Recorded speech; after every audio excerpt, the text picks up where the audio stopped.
Greetings, comrades. As people are trying to move to other visas, there is a question around customary marriage.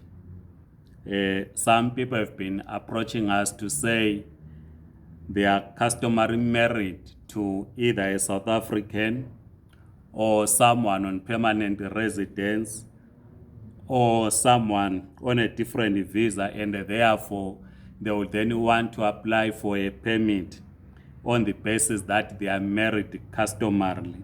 So we thought we needed to understand from a South African perspective about a customary marriage so that we are able to guide those who are in this category. We know that the Recognition of Customary Marriage Act became law on the 15th of November 2000. And it says here, if you were in existing valid marriage under customary law before this date, your marriage is recognized under this new law. So this is the new law that was put in place to assist such individuals. When a husband already had more than one wife under customary law, all of those marriages are recognized under this new law. This act regulates customary marriages entered into after this act came into operation and states the rules that people getting married under customary law must follow in order for their marriage to be recognized. It goes further to say, in terms of section 4, bracket 3, bracket A of the Recognition of Customary Marriages Act, customary marriages entered into before the commencement of the Act, which are not already registered in terms of any law, had to be registered within a period of 12 months after the commencement of the Act, or within such period as the minister may prescribe from time to time by notice in the government gazette.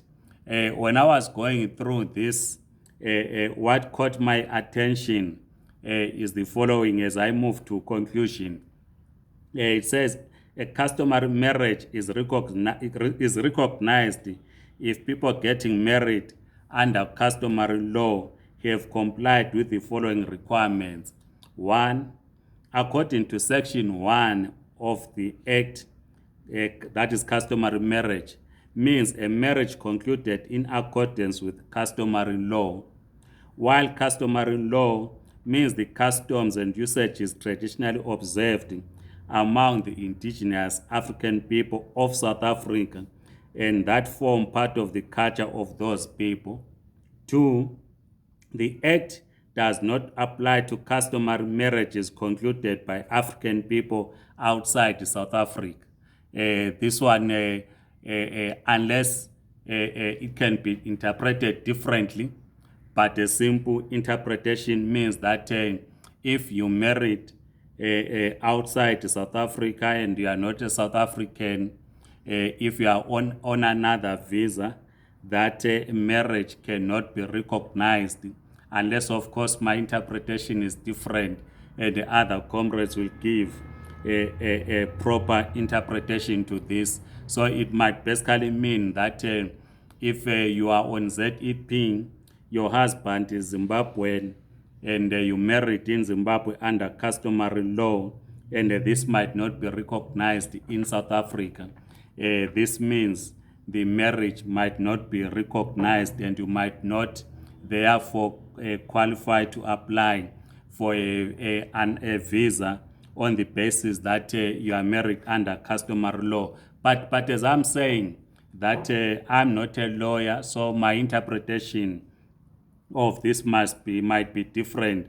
But I'm simple reading here. It says the Act does not apply to customary marriages concluded by African people outside South Africa. But I'm not sure if it is concluded inside South Africa. Maybe if the customary marriage concluded inside South Africa, because here it says outside South Africa. So I'm not very sure if it is concluded inside South Africa. This might mean the Department of Home Affairs might have a different interpretation to say if the marriage, even though the two are not South Africans, but it wasn't concluded in South Africa, might be valid and might give someone the right to apply on the basis that they are under customary marriage. But what is not clear here, which of course might mean the marriage is concluded in South Africa if you are married to a South African national, because the marriage will be in South Africa. So it means you must have, you comply with what the Act says. The last point, which is of interest, says Lobola is not a necessary requirement for the validity of the customary marriage. However, if it is paid, it proves that the marriage was negotiated in accordance with the custom. We have been advising people to say, if you do not have a marriage certificate, you need to prove by providing proof of Lobola payment to say that you are customary married. Here it says Lobola is not, it is not a necessary requirement for the validity of the customary marriage.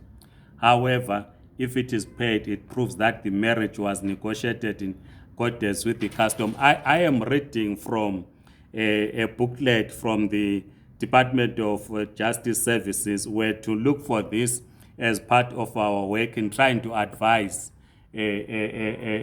holders of ZEP. This is where I'm reading from. We do have some of these booklets. We got them from the Department of Justice in our offices. So if you pass through our office, if you are closer to our office, we might give you this booklet so that you can read on your own, so that you understand your rights. Otherwise, comrades, thank you so much. Goodbye.